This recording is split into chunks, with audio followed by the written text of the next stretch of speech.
सामने लेके जाएंगे और महाराष्ट्र निकम्मा इतना नपुंसक हो चुका है कि उनकी नाक के नीचे हत्या और हिंसा भड़काई जा रही। ये नफरत या झगड़ा करा के ही समाज 40 महिलाओं को विधानसभा के चुनाव की पूरी रणनीति की तैयारी हुई है। अलायंस हमारा महाविकास आघाड़ी का वो ही हम सामने लेके जाएंगे और महाराष्ट्र में हम लोग कोई भी हालत में कितनी भी गंदी नीति जो बीजेपी बार बार राजनीति में करती है उस रणनीति को हम तोड़कर महाराष्ट्र में महाविकास आघाड़ी की सरकार बनाएंगे। सीट शेयरिंग का इशू कोई सीट शेयरिंग का इशू कोई नहीं है और महाविकास आघाड़ी करके 288 सीटें हम लोग लड़ेंगे। महाराष्ट्र से लेकर उत्तर प्रदेश और छत्तीसगढ़ कानून व्यवस्था पूरी तरह से दम तोड़ चुकी है। ये जंगल राज नहीं तो और क्या है। लेकिन सबसे बड़ा सवाल यह है कि इस नफरत की आग को भड़का कौन रहा है और क्यों भड़का रहा है। सवाल यह भी है कि सांप्रदायिकता की बलिवेदी जो हमारे बच्चे चढ़ रहे हैं, जो कुर्बान हो रहे हैं, उनकी मौत का जिम्मेदार कौन है। क्या पुलिस और प्रशासन इतना निकम्मा, इतना नपुंसक हो चुका है कि उनकी नाक के नीचे हत्या और हिंसा भड़काई जा रही है और वो हाथ पर हाथ धरे बैठे, या असल में पुलिस और प्रशासन सत्ताधीशों के निर्देश पर इसको अपनी स्वीकृति दे रहे हैं। मीडिया का तो खैर क्या ही कहना। महाराष्ट्र से लेकर उत्तर प्रदेश और छत्तीसगढ़ तक आपको एक शब्द सुनाई नहीं देगा और वो शब्द है जंगल राज। किसी भी टीवी स्क्रीन पर आपको योगी आदित्यनाथ, एकनाथ शिंदे या विष्णुदेव साय की कोई तस्वीर दिखाई नहीं देगी। इस्तीफा मांगना तो बहुत दूर की बात है।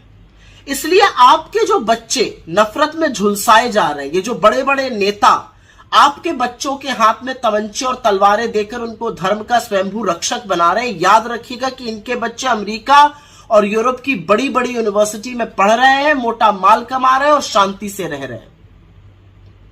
तो ऐसा कौन है जो चाहता है कि जलती हुई बस्तियों पर उसकी नफरत की रोटी सिकती रहे। आखिर कब तक सांप्रदायिकता की आग में निर्दोष लोगों के घर झुलसकर स्वाहा होते जाएंगे। आखिर कौन है जो इस देश के बेबस बेरोजगारों को ड्रग्स के नशे में झोंककर उनके हाथ में अवैध असलहे देकर उनको अराजक बना रहा है। और इसका ताजा उदाहरण अभी महाराष्ट्र से आ रहा है, जहां पर महज 50,000 रुपए के लिए बाबा सिद्दीकी की गरीब लड़कों द्वारा हत्या कराई जाती है और उनका पूरा जीवन इसके बाद बर्बाद हो गया। तो नफरत के इस खेल को समझिए, एकजुट होइए, इसको हराइए।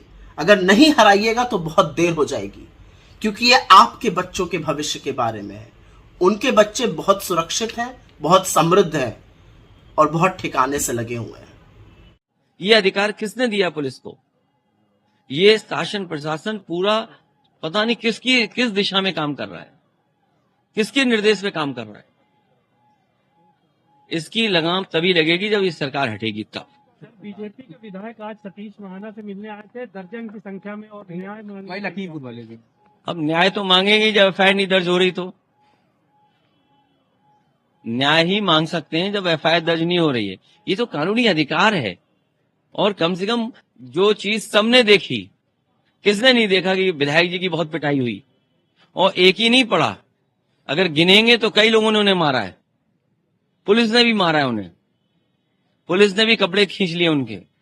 तो सब पे कार्रवाई होनी चाहिए। बाबा सिद्दीकी का जिस तरह से हत्या हुई है, का लॉ एंड ऑर्डर सिचुएशन, किसी पर अगर Y category, X category, Z category की अगर सुरक्षा है, इतनी बड़ी घटना होना स्वाभाविक है, उंगलियां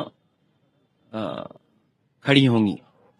और जब जिस पर कैटेगरी वाली सिक्योरिटी हो और पहले से मिनिस्टर रहे हो और इतने इन्फ्लुएंशियल व्यक्ति थे जिनका संपर्क बड़े बड़े लोगों से था, उनके पास इतना बड़ा सिक्योरिटी कवर था, उसके बाद हत्या हो गई हो, तो ये चूक है। और इस तरह अगर हत्या हुई तो किसी की भी हत्या हो सकती है। और याद कीजिए, एक बार तो प्रेस में ऐसे ही कोई इंटरव्यू दे रहे थे, प्रेस से ही निकल करके हत्या कर दी गई थी। तो अब तो आपसे खड़े होकर के भी डर लगता है, आपसे नहीं, कहीं गाड़ी रोकने से भी डर लगता है।